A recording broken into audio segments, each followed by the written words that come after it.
Bonjour et bienvenue à toutes et à tous dans cette nouvelle vidéo, qui est d'ailleurs la première vidéo d'une mini-série de vidéos qui vont faire la transition entre 2025 et 2026.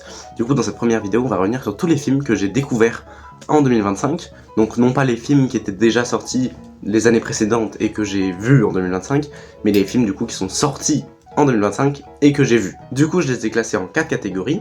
La première catégorie, c'est les flops, c'est-à-dire vraiment les films qui sont nuls, que j'ai pas aimés, où j'ai trouvé quasiment que des défauts.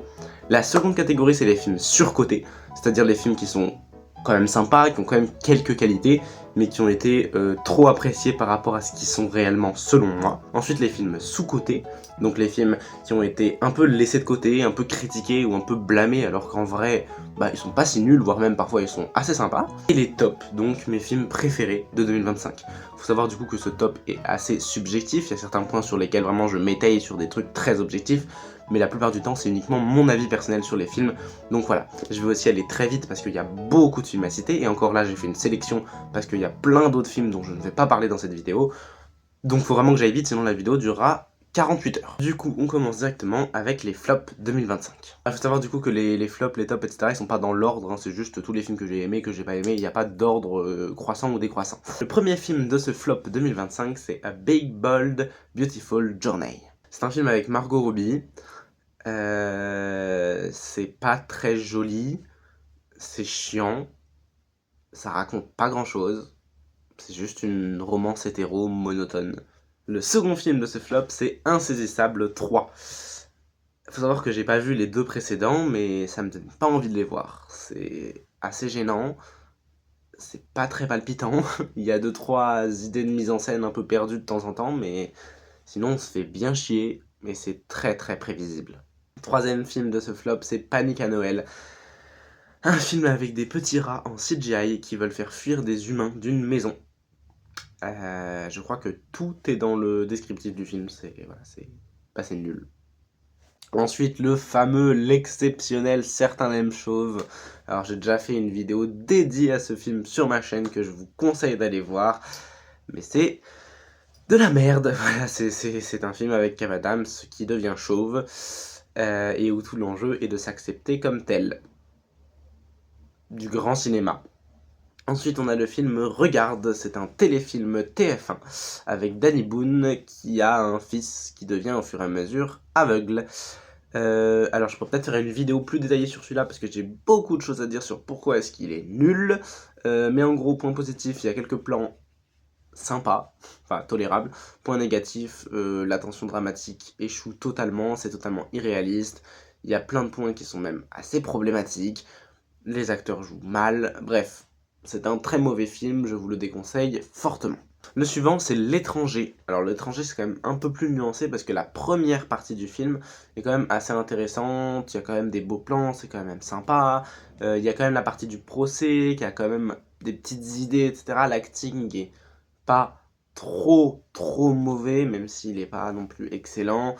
Il n'y a pas tout acheté dans L'étranger, je l'ai mis dans la partie flop et pas dans la partie surcotée, tout simplement parce que moi je me suis vraiment fait chier devant. Et aussi dans le film il y a un caméo d'Elisabeth Borne à la fin, voilà. Ensuite Conjuring 3, alors lui j'aurais pu le mettre dans les surcotés mais il est tellement nul que je l'ai mis dans les flops. Conjuring 3, Conjuring 4 d'ailleurs je me trompe, j'ai Conjuring 3 mais pas du tout, c'est Conjuring 4.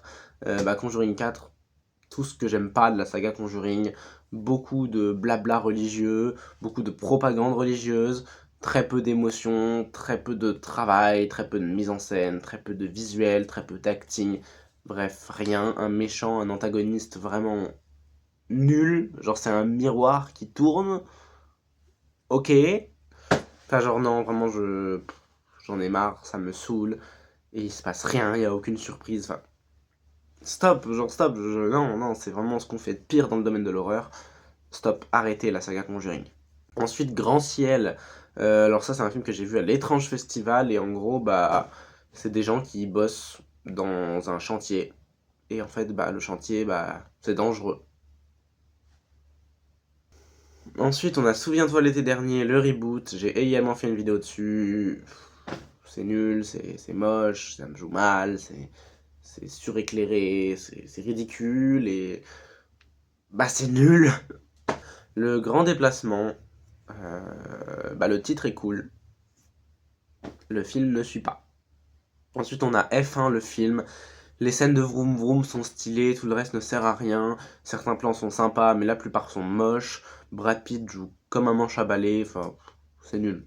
Phonation Shim de Wes Anderson. Déjà, je suis pas un grand fan de Wes Anderson, mais là, vraiment, il est tombé au plus bas. C'est vraiment le gros rompiche pendant toute la séance, c'est chiant, et vraiment, le film n'a aucun intérêt. Lilo et Stitch, le reboot live action de Disney. J'ai fait une vidéo sur le sujet. C'est abominable, c'est insupportable, c'est moche, c'est sûrement le pire film de 2025. Vraiment, j'ai préféré Certains Lames Chauves. Je n'abuse pas, je trouve que Certains Lames Chauves a plus de qualité que Lilo et Stitch. C'est une catastrophe totale. Et pourtant, c'est l'un des plus gros succès de 2025, mais oh mon dieu que c'était nul. Dalloway, un film de science-fiction française, mélodramatique, questionnant la réalité des artistes dans un monde où l'IA arrive à grands pas. Ça aurait pu être intéressant, mais c'est hyper cliché, hyper chiant aussi. Ça tourne en rond et ça raconte pas grand-chose. Until Dawn, le jeu vidéo est mieux, le film est un peu divertissant sans plus. Surtout, bah en fait, il ne sert à rien. Minecraft, le film. J'ai pas besoin d'en dire plus. Death of a Unicorn, un concept sympa, une application merdique, des acteurs qui jouent mal, et à la fin, il y a des licornes qui ressuscitent des gens et qui chantent et qui dansent et tout le monde est content. Bref, c'est nul. Rebuilding, ce film aurait pu être cool, mais personnellement, je me suis fait chier. Et honnêtement, j'avais tout compris dès le tout début. C'est extrêmement lent pour pas grand chose, ça raconte pas grand chose. Je sais qu'il a été beaucoup apprécié, mais vraiment, j'ai pas aimé. Il n'y a pas de réseau. C'est Maman, j'ai raté l'avion, version français. On passe maintenant au film surcoté. On commence avec Jurassic World 4. En vrai, c'était pas si nul que ça. Parce que vraiment, les gens disaient que c'était abominable. Bah non, en vrai, c'était pas abominable. Il y avait quand même des scènes d'action sympas, c'était assez divertissant. Mais bon, c'était pas fifou et c'est pas vraiment ce qu'on attend d'un film Jurassic World. Un film Jurassic World, ça devrait plutôt être un film d'horreur, vraiment prenant et tout. Enfin, c'est pas du tout ça. Avatar 3 de Feu et de Cendres. C'est clairement le moins bon des trois. On se fait quand même pas mal chier. C'est long pour pas grand chose. C'est vraiment la même chose que le 2, mais avec une secte de feu en plus. Puis bon, en plus, Avatar, c'est vraiment pas un truc parfait. Enfin, on souffle un petit peu. Marche ou crève, extrêmement déçu de ce film, ça aurait pu être trop cool, au début j'ai beaucoup aimé, mais bon, en fait, c'est pas fifou, le méchant est assez décevant, l'ensemble ne sert pas à grand chose, la fin est quand même sympa, je la trouve assez triste, assez mignonne et tout, mais ça manque de développement, ça manque de quelque chose, c'est sympa, il y a un bon début, mais ça manque d'une suite. Chien 51, donc film policier français, c'est cool, en vrai c'est cool, j'ai bien aimé regarder le film, c'était divertissant, c'était prenant, mais il y a des gros défauts, surtout au niveau des thématiques politiques, qui sont un peu bizarres parfois, et pas forcément toujours très claires, enfin, ouais. Là, je vais pas du tout me faire des amis, mais Wicked, partie 2. Tous les défauts de la partie 1 sont à nouveau ici, j'ai peut-être un peu préféré celui-là, mais très légèrement, enfin, vraiment, j'aime pas Wicked, genre, je sais que je vais m'en prendre plein la gueule, mais j'aime pas Wicked, enfin, je trouve ça très plat, je trouve que c'est une gauche extrêmement molle, que ça incite à une révolution de grand-père, que c'est très léger, trop léger, que les musiques sont pas si bien, que visuellement c'est pas si beau, et que bah c'est pas si intéressant que ça. Ensuite, Frankenstein de Guillermo del Toro. Celui-là, je l'attendais beaucoup, j'avoue, j'ai été un peu déçu. Il y a quand même de très bonnes idées, c'est quand même très très bon et je le recommande, hein.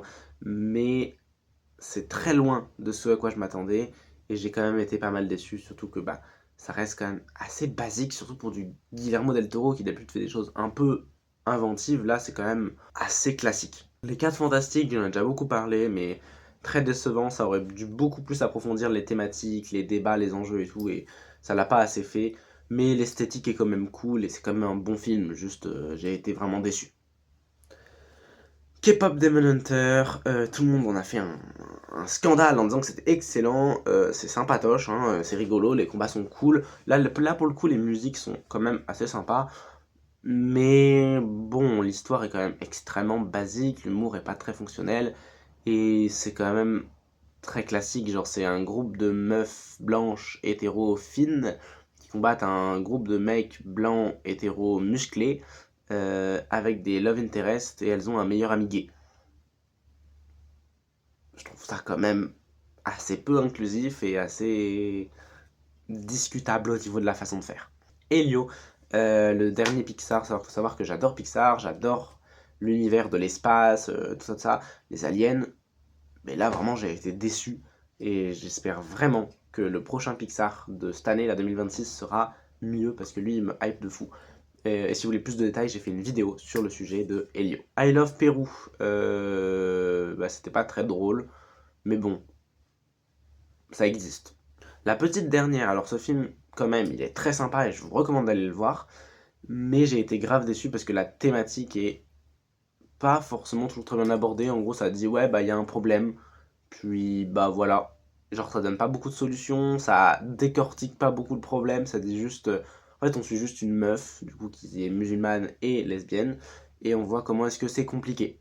Mais on n'ouvre pas la porte vers une solution, et on ne décortique pas non plus vraiment d'où vient le problème. On dit juste, voilà. Donc ça reste quand même intéressant, il y a quand même des trucs cool, mais pour moi c'est incomplet et ça manque encore de structure, de profondeur et de développement au niveau des thématiques queer, etc. 637 sur les violences policières, l'idée est très cool, le film est sympa à suivre, mais pareil, ça manque de profondeur. J'aurais aimé que ça décortique plus le sujet, qu'on aille plus dans le dedans et que ce soit plus politique. Sirat, tout le monde a dit que c'était exceptionnel, le film est choquant, oui, mais il apporte pas grand chose, en plus le réalisateur a pris des prises de position un peu bizarres. Enfin, c'est sympa, c'est une bonne expérience, mais j'ai pas, ça m'a rien apporté à ma vie, c'était juste sympa en tant qu'expérience. Ensuite, Good Boy, donc le film d'horreur du point de vue du chien. Ça, on a beaucoup parlé sur TikTok et tout, mais bah, c'était pas si bien. Genre, c'est sympa, les visuels, surtout les visuels sont très réussis, l'acting du chien est excellent, mais bah, c'est tout. Sorry Baby, un film A24 qui parle des agressions sexuelles. Alors, ce film, je l'ai pas mal aimé. Genre vraiment, je l'ai beaucoup aimé aussi. Je le trouve très sympa. Surtout sa manière d'aborder la thématique et tout. Enfin, je trouve vraiment qu'il y a plein d'idées très très cool. Genre vraiment certaines séquences, certaines scènes qui sont assez marquantes, qui sont assez touchantes. Et c'est un film très humain. Mais j'ai pas, personnellement en tout cas, j'ai pas été transporté par le film. Et j'ai peut-être pas ressenti autant d'émotions que j'aurais aimé le faire. Je suis quand même resté pas mal de marbre devant le film, même si je vois ce qu'il veut me raconter, même si vraiment ça m'intéresse et que je trouve la manière de le raconter très intéressante, ça m'a personnellement pas beaucoup touché. Du coup, je suis un peu déçu, mais quand même, je le recommande à fond, c'est un excellent film. Together, un film d'horreur sur une fusion entre deux êtres humains. En vrai, avec du recul, maintenant quand j'y pense, c'est un petit peu mieux que comment j'étais sorti de ma séance, mais c'est quand même pas fifou. Il y a quelques idées, quand même, il y a des inspirations beaucoup avec The Thing et tout, mais c'est pas assez poussé et il y a plein de défauts. Et voilà, c'est la fin du flop et du surcoté, donc la partie un peu négative. Et maintenant, on va se remonter un peu le moral et faire des grosses recos de films de fous en allant dans les films sous-cotés et dans les tops de l'année 2025.